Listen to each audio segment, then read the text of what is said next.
Assalamualaikum warahmatullahi wabarakatuh. Apa kabar teman-teman semua? Semoga senantiasa dalam keadaan sehat walafiat dan dalam keadaan iman serta mendapat rahmat dari Allah Subhanahu wa Ta'ala. Masih dalam suasana Idul Fitri, kali ini kita akan membahas tentang fadilah atau keutamaan puasa sunnah 6 hari di bulan Syawal.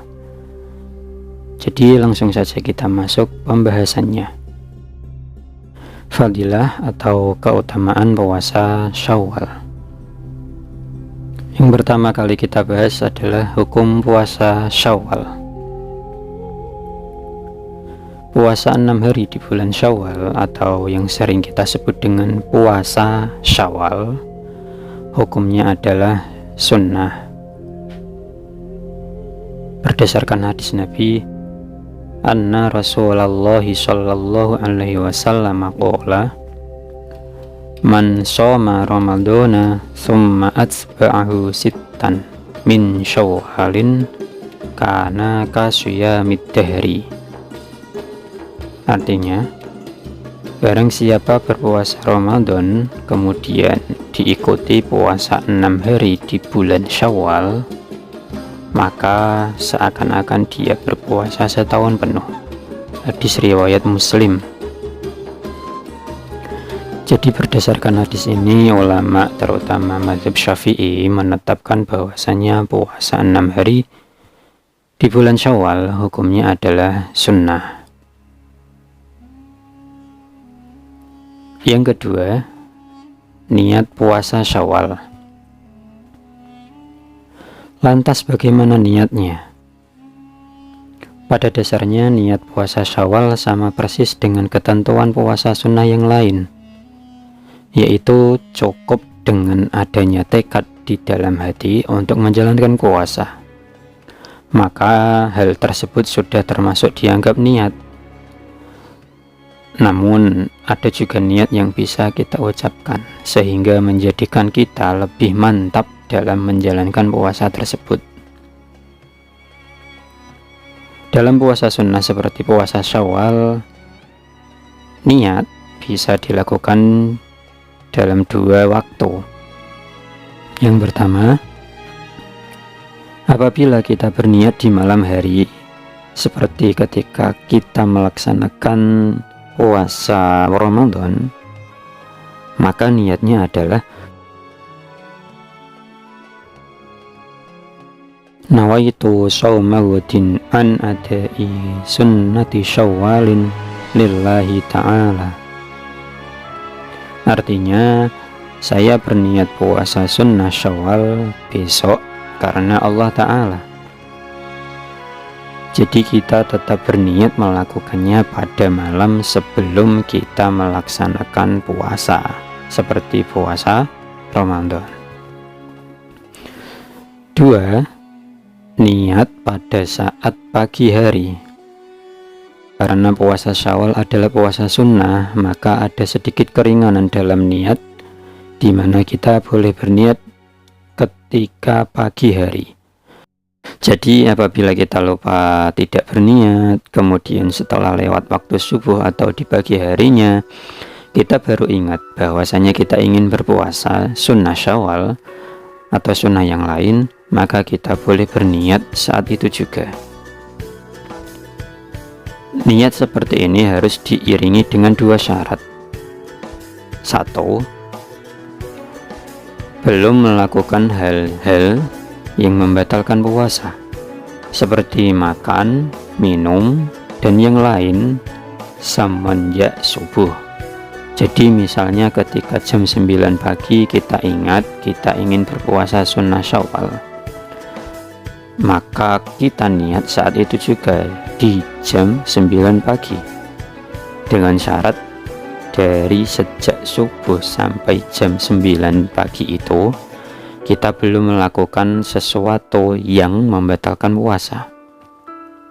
Namun bila kita di pagi hari setelah subuh kok sempat minum air, kemudian setelah itu kita ingin berniat puasa sunnah, maka tidak diperbolehkan niat tersebut, karena kita sudah melakukan hal-hal yang membatalkan puasa. Syarat yang kedua adalah kita berniat puasa belum masuk waktu zuhur. Jadi kita boleh berniat di pagi hari itu setelah subuh sampai sebelum masuk waktu zuhur. Kok seandainya sudah terlewat waktu zuhur, sudah jam 3 misalnya atau jam 1, kemudian kita tiba-tiba ingin berpuasa sunnah Syawal, meskipun kita belum melakukan hal-hal yang membatalkan puasa, maka niat tersebut tidak boleh atau tidak sah karena sudah lewat waktu zuhur. Jadi dua syarat ini harus terpenuhi ketika kita mau puasa atau berniat puasa sunnah di pagi hari. Satu, belum melakukan hal yang membatalkan puasa dan juga belum masuk waktu zuhur.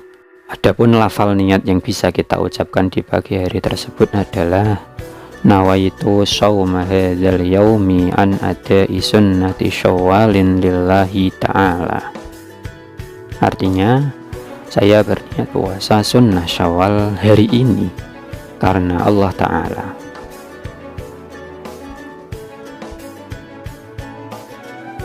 Pembahasan yang ketiga adalah mengenai ketentuan puasa Syawal.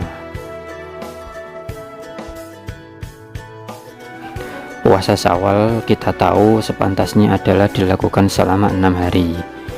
Namun apakah 6 hari tersebut harus dilakukan seketika berturut-turut atau boleh diberi jeda?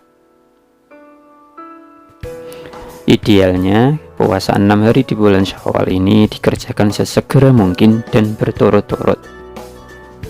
Jadi dianjurkan untuk dikerjakan persis setelah hari raya Idul Fitri, yaitu mulai dari tanggal 2 sampai tanggal 7 Syawal. 6 hari tersebut digunakan untuk berpuasa. Karena pada tanggal 1 Syawal kan kita tidak boleh berpuasa, jadi kita sudah mulai boleh berpuasa pada tanggal 2, maka saat itu kita sudah diperbolehkan puasa sunnah. Akan tetapi keterangan segera dan berturut-turut ini bukanlah termasuk syarat dalam melaksanakan puasa sunnah Syawal. Jadi apabila kita mengerjakan puasa sunnah Syawal pada pertengahan Syawal atau bahkan pada akhir bulan Syawal, baik dikerjakan secara berturut-turut maupun tidak, 1 hari puasa 1 hari tidak, selama 6 hari di bulan Syawal, maka kita tetap mendapatkan keutamaan puasa Syawal seperti yang disebutkan Nabi dalam hadisnya tadi. Sehingga kapanpun kita kerjakan, baik berurutan maupun tidak, selama masih di bulan Syawal dan kita lakukan selama 6 hari, maka kita tetap mendapatkan keutamaan puasa Syawal yang disebutkan Nabi dalam hadisnya. Kemudian pembahasan yang keempat adalah mengenai keutamaan puasa Syawal. Sesuai dengan hadis Nabi tadi, orang yang berpuasa penuh di bulan Ramadan, kemudian menambahinya dengan puasa di bulan Syawal selama 6 hari, maka hal itu senilai dengan puasa setahun penuh. Kasaumid dahri, puasa setahun penuh. Loh, kenapa bisa dinilai berpuasa setahun penuh? Jadi para ulama menilai hal ini terkait dengan keterangan di dalam Al-Quran surat Al-An'am 160. Surat Al-An'am ayat 160 disebutkan, man jaa bil hasanati falahu asyru amsalihha. Barang siapa melakukan satu amal kebaikan, maka akan dibalas baginya dengan 10 kebaikan. 1 dibalas 10. Jadi kita hitung sama-sama. Jika kita berpuasa Ramadan 1 bulan penuh, maka kita akan mendapatkan pahala 10 kali lipatnya. Artinya 1 bulan dikali 10 sama dengan 10 bulan. Selanjutnya, jika kita berpuasa 6 hari di bulan Syawal, maka kita juga akan mendapatkan pahala 10 kali lipatnya. Artinya 6 hari dikali 10, maka sama dengan 60 hari. 60 hari sama dengan 2 bulan. Jadi kesimpulannya, jika kita berpuasa Ramadan selama 1 bulan full, lalu kita lanjutkan dengan puasa 6 hari di bulan Syawal, meskipun tidak berurutan, maka akan mendapatkan pahala berpuasa 12 bulan alias 1 tahun penuh. Alhamdulillah teman-teman, demikian penjelasan singkat mengenai fadilah atau keutamaan puasa Syawal. Jadi meskipun kita tidak mampu berpuasa 6 hari secara berturut-turut di bulan Syawal, sangat dianjurkan dan tetap harus kita usahakan berpuasa 6 hari. Ya, mumpung masih dalam suasana bulan Syawal. Oke, akhirnya semoga kita bisa menjalankan puasa sunnah ini dengan hati yang ikhlas dan penuh ketaatan, mengharap ridha Allah Subhanahu wa Ta'ala, sehingga kita bisa mendapatkan keutamaan yang telah disampaikan oleh Nabi Muhammad Sallallahu Alaihi Wasallam dalam hadisnya. Allahu a'lam, semoga bermanfaat. Sampai jumpa kembali di video-video selanjutnya. Terima kasih. Assalamualaikum warahmatullahi wabarakatuh.